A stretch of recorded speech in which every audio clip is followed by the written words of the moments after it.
right, so coming back to this then, as I said, there's your basic social order, simplified, of course, to give this pyramid structure. Mentioned previously, at the base, the proletarians, peasants and serfs, or the overwhelming majority of people. You get the sense of the structure there. Monarch at the top, king or the queen, almost always the king at this period. Nobles at the next level, mentioned aristocrats, people with titles like dukes and counts and barons, people who would own land. Got some knights and vassals in there as well. Merchants, farmers, craftsmen, people who make things, people who trade things. Farmers distinguished from peasants and serfs in that they actually own land, but they're a tiny minority. Most of the people are peasants and serfs. Social divisions, as I mentioned previously, would be extremely rigid in this social order. There's very little opportunity to have any mobility from one class to the next. Mobility, of course, is a relative concept. Just travel alone is a difficult thing at this time. Pre-industrial society, so there's nothing in the way of railroads, cars, none of that fancy stuff at all. Waterways are the best way to travel, but for many people, if you want to go somewhere else, well, you're looking at walking, basically, in order to get there. So that kind of mobility is difficult. But also, you'd have to say, just the mobility between the classes, well, hereditary systems of succession basically control everything. So you take a look at the top. Okay, the monarch, you have the king. Who becomes the next king? It is, of course, the son of the king, the prince, so it's all kept within the family. The same goes for the nobles, the aristocrats. You have the duke, the landowner, someone who owns a castle, who inherits that. Well, it's just the son of the duke. So everything kind of proceeds along those lines. It doesn't allow for any kind of movement between the different classes, even for the lower sections. It's kind of the same thing. The merchant would teach his son the trade of being a merchant. All of this is to say that if you're born as a peasant in a medieval society, then you are going to live the life as a peasant. And it doesn't matter what you might aspire to do, how smart you might be, how talented you might be. There's no opportunity to do anything else. You're just locked into this life. It's the kind of system where what you are at the moment you're born is going to determine the trajectory of your life. Indeed, to the point where the common assumption, which is caught up with religion at this time, is that these are fundamentally, inherently different types of people from the moment that they're born. The idea that you could take a peasant, kind of clean the person up, give them fancy clothes, teach them a bunch of stuff, and have them become the next duke or the next king, that would have struck them as being a ridiculous idea, because the assumption is, no, they're fundamentally, intrinsically different. Bloodlines are different. You're talking about a different kind of person, a different kind of human being. It's not something that's just based on merit or on your ability to learn things and to develop over time. You see an example of a cruck house, a typical late medieval peasant dwelling. For the period, this is actually a little bit luxurious by the standards. Might be simpler, but you get the basic idea of this single-room dwelling, entire family living within this structure. What would life be like for your average medieval Renaissance era peasant in Europe? What would their lives be like?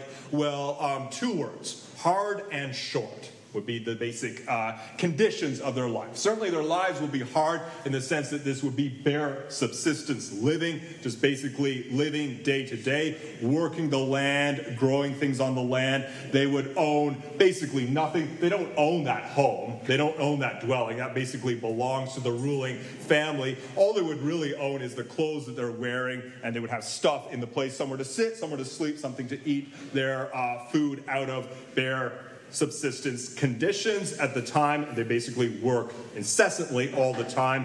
Nothing in the way of formal education or training or anything like that. Overwhelming majority of the people at this time are illiterate. They never learn to read or write. There are hardly enough books around anyway prior to the printing press to teach people to read and write, so that would not be a part of their lives. And also short as well. You think about the lives of people at this time, infant mortality is incredibly high. during this period, and for the people who live in these conditions. You take the average family, or just people on the whole, you would expect about half of the people to die before they reach adulthood. So if you have a family of 6 people, you could expect 3 of the siblings to die from disease or from any one of a number of different things. No medical treatments at this time. Peasant would never receive any kind of medical treatment. Probably wouldn't want any anyway, because the medical treatments aren't really based on scientific principles. Certainly any one of a number of things that you can mention. Cancer, for instance, if you get cancer at this time, you die. That's it. There's nothing anybody can do for you. But so too with all sorts of different things. Flu, pneumonia. I mean, those kill people at this time because they don't get any treatment. They're also just exposed to the elements. Average life expectancy would hover right around 40 or so in terms of how long people would live. And that's part of the reason why you see the population numbers, not just in Europe, but on a global scale, total population numbers are fairly flat for a long period of time. You have a kind of slight incremental increase. And think about that. There's no contraception. There's no kind of organized contraception. So no birth control. But nonetheless, you don't see a large increase in the population. Why? Because for everyone who's born, someone dies. So it's just this kind of cycle. There's never any chance for kind of growth or expansion.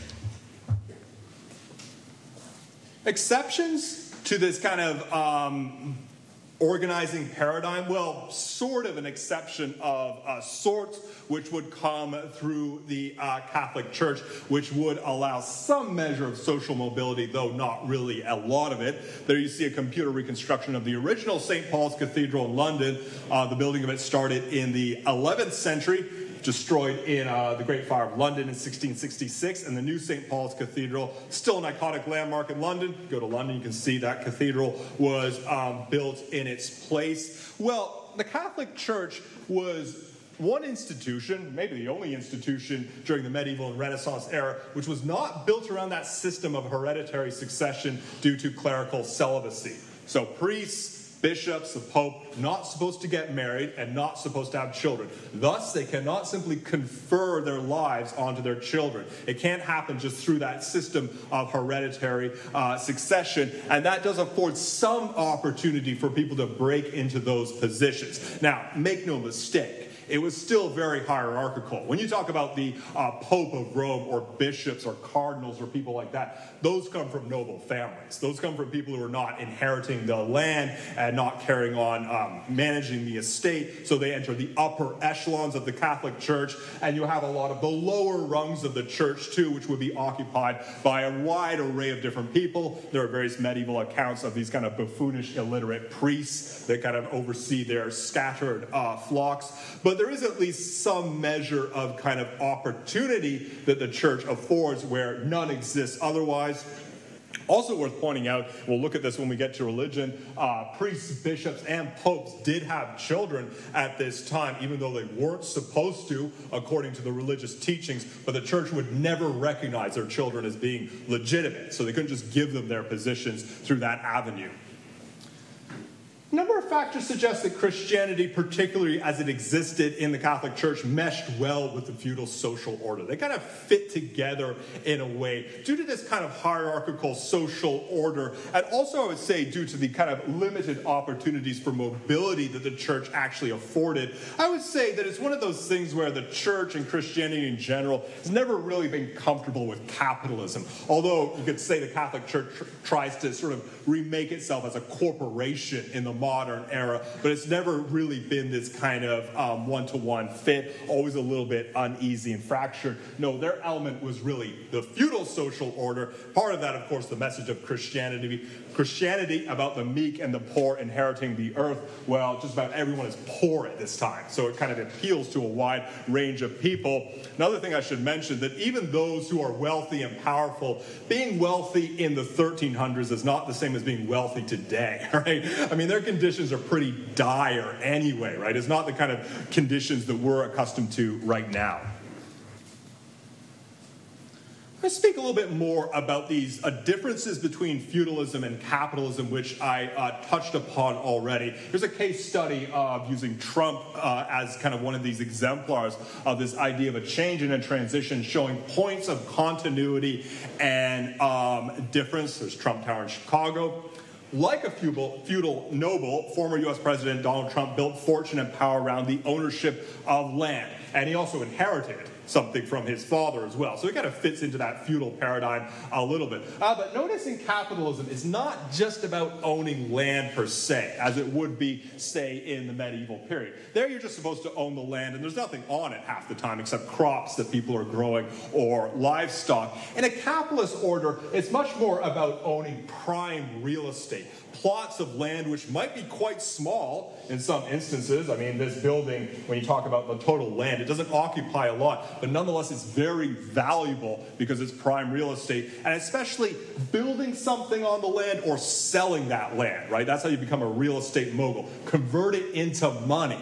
Right, don't just hold on to it in and of itself. No, turn it into this kind of cash cow, something that makes money, which of course became Trump's thing of building hotels, country clubs, casinos, all the useless stuff that he's built over time, all these things that make a lot of money.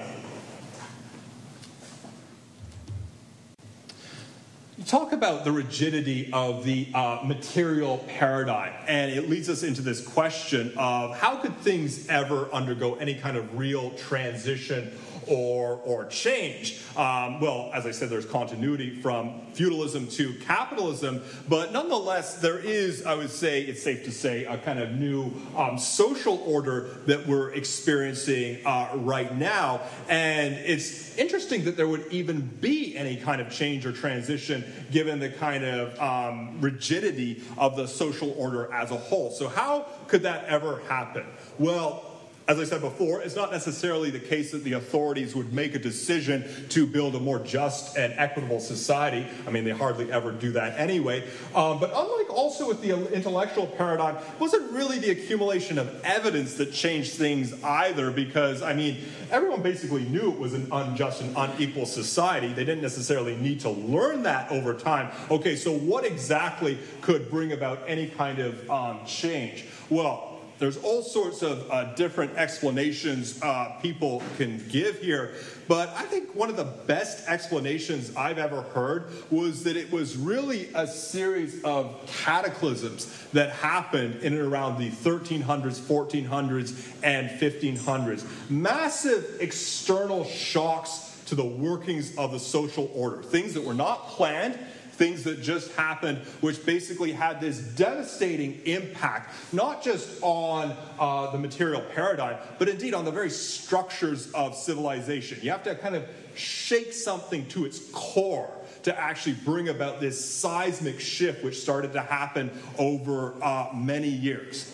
There's an example of what I'm talking about. How about this for a kind of external shock to the workings of the social order? The bubonic plague, or the Black Death, as it was known, which happened in the mid-1300s and tore through Europe like a tidal wave. There you see a map of its progress through the Silk Road into Europe over a course of several years, expanding steadily, reaching, notice, the British Isles as well. Speaking of pandemics, well, here you have a pandemic that wiped out at least a third of the people in Europe at the time. The number might have been as high as 60% of the people died in this plague. So think about that. You have 10 people, 6 of them would have died during the course of this plague. And in terms of confronting it, dealing with it, as I said before, so little in the way of medical treatment, so little in the way of just understandings in terms of how viruses spread or how something like this can happen. They thought pestilential air had kind of settled over their land, which was not really the case. It kind of gets at what's happening, but they didn't really catch the mechanics of viral transmission and things like that, and certainly the importance of sanitation as well as something for curbing the spread of viruses and diseases. If you could walk around medieval town in Europe, you'd probably find the conditions quite filthy as they existed at this time because they weren't really taking care of sanitation in any organized sense.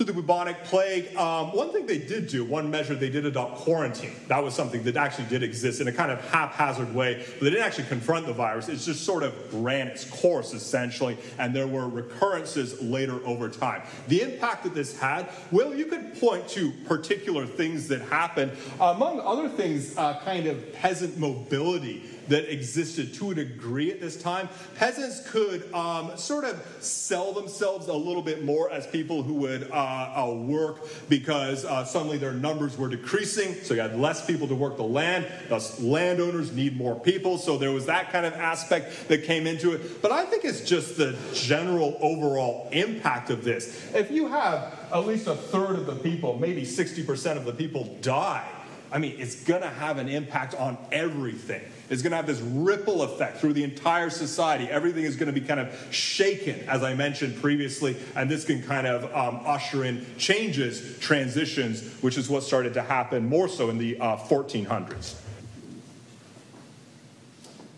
How about this, too, as something when we speak about an external shock, something unplanned and unexpected that occurred towards the latter part of the medieval period. There you see an adapted image of a globe of the Earth, which somewhat ironically was completed in the year 1492, the same year as Columbus's voyages to the Americas. Now, you can see for the time, it's actually not such a bad rendition. You get the basic shape of Europe. The African continent is there as well. You get a sort of a looser, sort of adapted version of Asia, too, on the other side. The main thing to notice about this is the Americas are not represented on this globe because they did not know of their existence. So when they're thinking about the Earth at this time in Europe, they're seeing the Atlantic and Pacific Oceans as being joined together in this massive tract of water, right, that covers, however much area that would cover. The oceans are already massive, so imagine if they're joined together. And that was the main reason why they were not taking these expeditions or voyages, except very sporadically. But the idea of sailing out into the sea, sailing out into the ocean, the assumption was you're never going to make it to the other side. It's way too much space to cover. Nonetheless, Columbus's voyages in 1492, which famously, not the first time Europeans reached the Americas. The other would be the Vikings, who actually did that hundreds of years earlier. Going to take a little bit look at their voyages, but they did not establish a lasting presence in the New World. Kind of this sort of brief slip that they carved out. But this was Columbus making these voyages and then returning to Europe and then coming back repeatedly. And this kick-started the European invasion of the Americas, which started in the 1500s and 1600s. Subsequently, we had waves of Europeans arriving into the continents of North and South America, Central America as well. Again, a kind of cataclysm. We can't even kind of wrap our heads around this as a sort of transition, a transformation in human history. Because think about it for a moment. You have these hemispheres, basically, growing up in isolation from one another for thousands of years. Civilization, culture, empires, different nations, all these vast groups of people, and they don't know about each other's existence. They're just growing up on opposite sides of the planet, and then it really is like discovering another planet or something like that, arriving in another world. And again, it's the kind of thing that can't help but have this dramatic impact on civilization, on human civilization in Europe, but also on a global scale as well. There were all sorts of things that came out of that, some of them catastrophic. For instance, the decimation of the Native American populations was something that followed. Again, you could point to specific things that helped usher in capitalism subsequently, the growth of imperialism, colonialism, the growth of a kind of mercantile system, which we're going to talk a little bit about later on. You can make the argument that all these things were connected to the invasion of the Americas. But again, it's just the sort of the idea of what a huge change that was. It's the kind of thing that will inevitably have a massive kind of earth-shaking impact on what exists at the time. So, as I say, just a couple of examples of things that occurred which may have kick-started this accelerating transition from feudalism to capitalism, which as I say, covered hundreds and hundreds of years.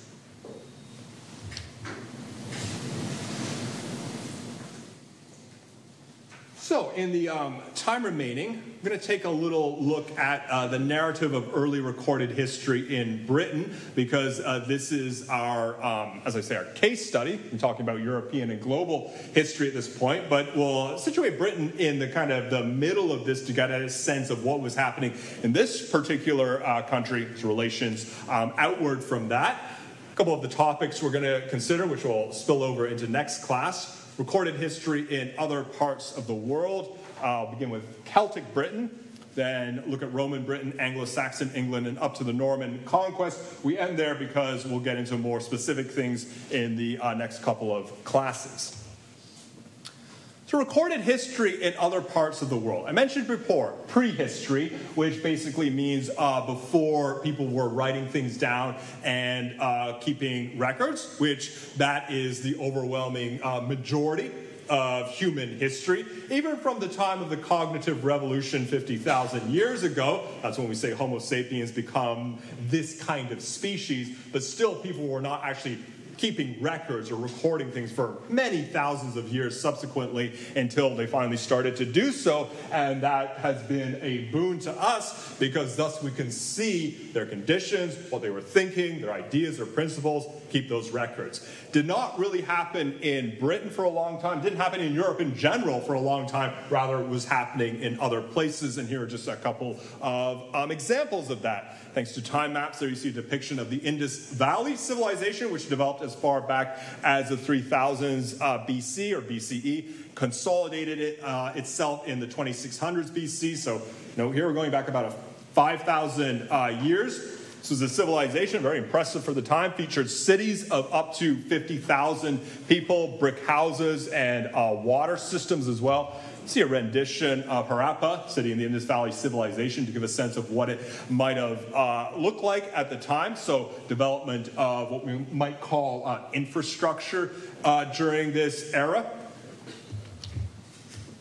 Something else, and you see a map of parts of Asia, that's circa 1300 BC, so we're going back over 3,000 years. Note the border of the Shang civilization existed at this time, taking us into the deep history of ancient China, which was founded as far back as the 1700s BC, and they were good record keepers. They wrote down a lot of things, and that's part of the reason why we can really see ancient civilization, ancient culture with record keeping that was happening in what would eventually become China, describing different aspects of this cultural dynasty.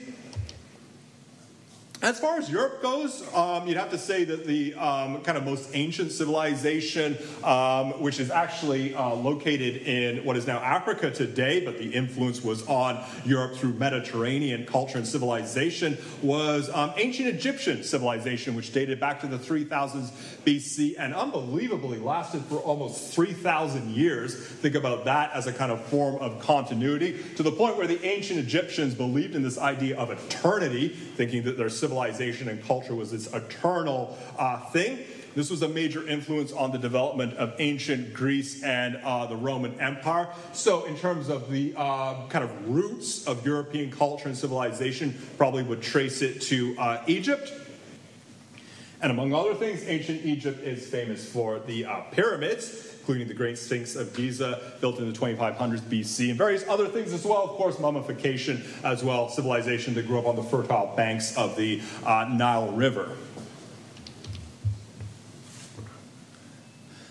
Not really the case in Europe when you go back to ancient times to find one of these large ancient civilizations and cultures. But that's not to say nothing was happening there. There you have a recreation of a map of Europe and parts of Africa and Asia around the 500s BC. You might note the Greek city-states. Now there with Greece at this time, which was its own flourishing culture by this time, as I say, influenced by ancient Egypt, and that famously became the home to the founders of Western philosophy, which is Plato and Aristotle.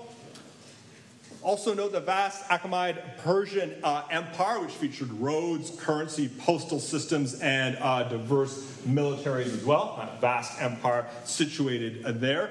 But at this point, the greater continent of Europe was covered in farming communities that were only loosely and sporadically unified. That's basically what I mean when I say that there wasn't really any kind of larger empire civilization in Europe at this time, but rather just groups of people scattered across the continent. I mentioned this connected to the ancient Persian Empire.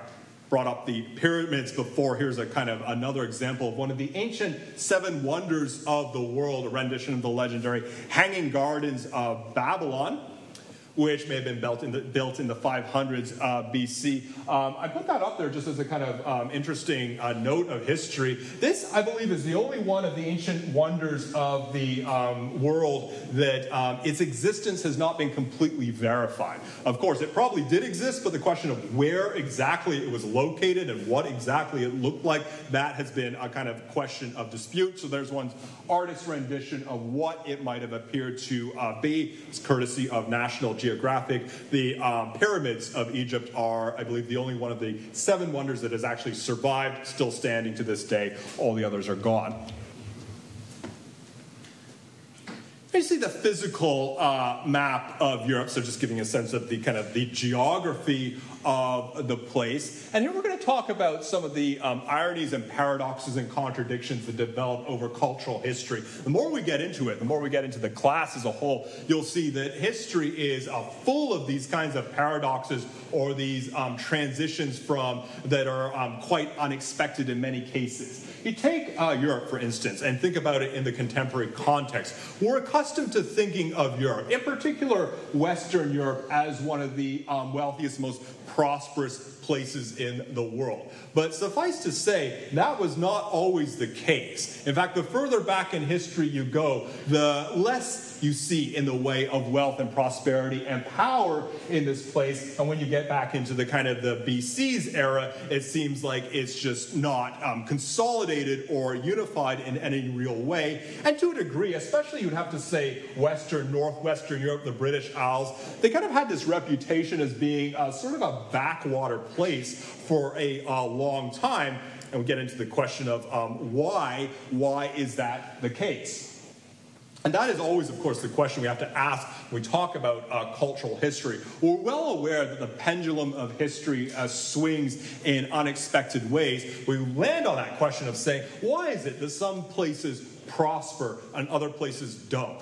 Why are some places wealthy and other places poor? What really accounts for the differences between these places? And we can give all sorts of explanations as to why that might be the case. And the explanations, I would say, change depending on what historical period you're looking at. So here's the question we asked of the European continent. Why, for a long time, was it the kind of place where you don't see any single civilization developing? Why is it the case where you have these scattered people for so long, a lack of infrastructure? Well, a couple of explanations, and these are speculative. I mean, we don't know for sure, but these are just kind of speculations that we can throw out there. One of them has to do with agriculture. Agricultural conditions might have been more difficult in Europe than in some other places during the BC era. Keep in mind, BC era takes us back 2,000 years or more due to the climate. Europe, being the kind of cloudy, rainy, chilly place that it is not really conducive to certain agricultural conditions. For instance, there are certain crops that are difficult to grow in parts of Europe, especially when you get up into the north. Staple crop, for instance, like rice, well, difficult to grow it in Europe. I think impossible to grow it in certain parts of Europe. And so too with other things just having to do with planting, agriculture, etc., might have made conditions somewhat more difficult during this period. Also, note the general topography of Europe as a whole. Just looking at it in the kind of geographical sense. Something might strike us about the kind of very peninsula look to it. In fact, it's a place that's full of all these different peninsulas, and then you have the mountains, the Alps, cutting across part of the middle of it. Speculative idea I've heard put out there, which I think might have some validity, is that the topography of it was just not conducive to the spread of a single nation over a large area. It's the kind of place that's difficult for one group to invade, because you have all these peninsulas, you have these dead ends, and it's difficult just to kind of have a dynasty or an empire spread itself across the entire continent, and that's why it grew up as this fragmented, fractured place, which has remained the case to this day. Europe today, a lot of small countries clustered close together. Think of the contrast of places like India or China, right? Very large nations, or even in the Americas today. That hasn't been the case historically with Europe. Suffice to say, many conquerors, of course, have attempted to unify the continent according to their own vision, and they all failed to do so. So, Britain's version of this history, since we're focusing on Britain, as I've kind of implied up to this point, Britain was not really the kind of leading light of the continent for a very long time. As I said, it was kind of a backwater place for a very long time, even extending up into the Common Era. But in terms of recorded history in Britain, we begin here, the period 600-450 BC to 43 AD, in Celtic Britain, which was also known as the Iron Age.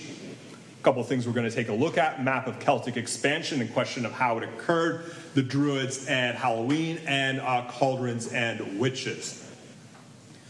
One thing I should say is that there is a specific reason for beginning with the Celtic era in Britain, or actually a couple of reasons that we can point to, because here's another important point that I raised earlier. They were not the first inhabitants of Britain. No, there are tons of people before them, different groups of people, ethnic groups, different nations that were there. They just didn't leave any records behind, except in the form of things like Stonehenge, but this is the first group that we zero in on, so they have kind of gained the reputation as being the original inhabitants of Britain. Why is that? Well, for the reason I mentioned previously, this is where recorded history begins, not necessarily because the Celtic people were keeping records, they weren't, but because people were writing about them. So you have other people, including, for instance, those in the Roman Empire, keeping records about the Celtic people. Thus, there's more of a record of these people, their culture, and their practices.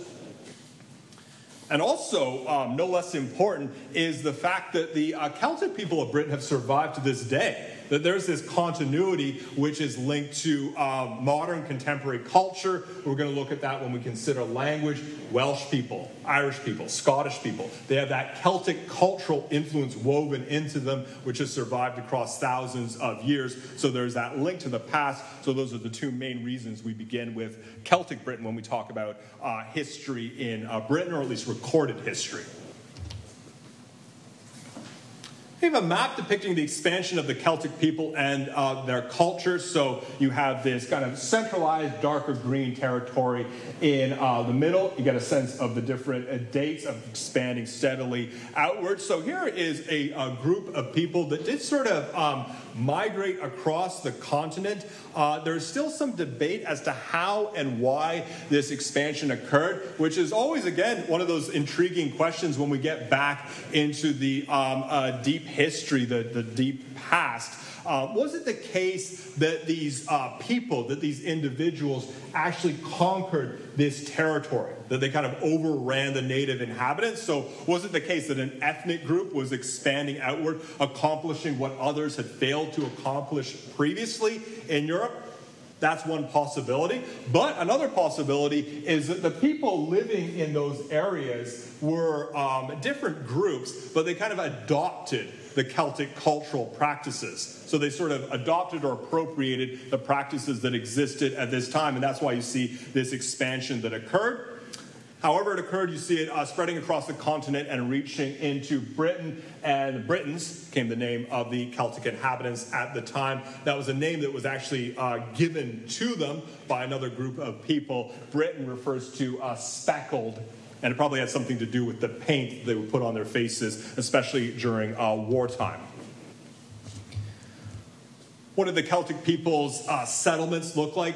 Again, difficult to say, but archaeological evidence indicates that there were settlements near what is now London as far back as 4000 BC. So there we're getting 6,000 years into the past. So London has a very long history.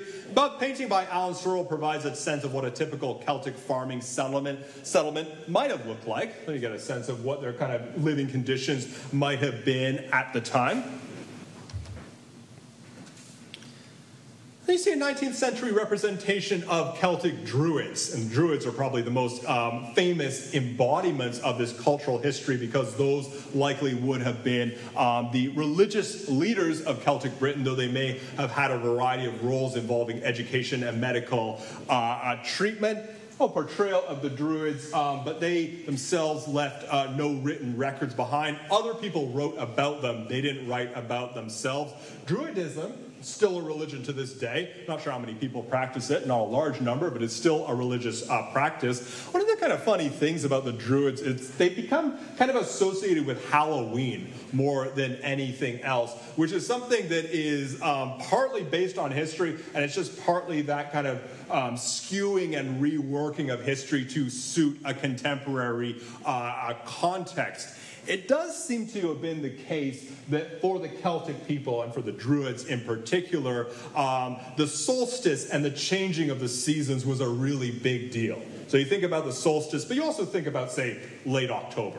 That's really when you're getting into the darkest months of the year. That's really when you realize, okay, the weather is definitely getting colder now. Overlaps with Halloween. Well, in the Celtic religious and cultural practices, they were very big on kind of measuring and building ceremonies around the changing of the seasons, and you can imagine it was happening for quite a practical reason. It's when you enter the cold, dark months, that's when you have all the danger and problems for these bare subsistence agricultural societies. That's exactly when food becomes scarcer. That's exactly when people start to starve to death. So certainly this idea of the darker winter months being a period where you have more fluidity between the living world and the underworld, between the living and the dead, this idea of this kind of movement towards a kind of confrontation with mortality. It would have been an important part of their culture. And you can see, as I say, the sort of ersatz version of that with Halloween, where you have these witches and goblins and ghouls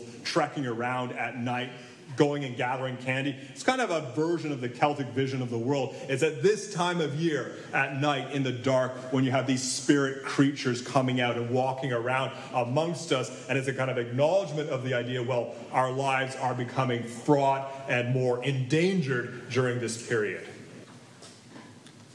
So let's leave it there for today. I'll come back, take a look at the rest of the narrative of British history, and get into language as well. Enjoy the rest of the week.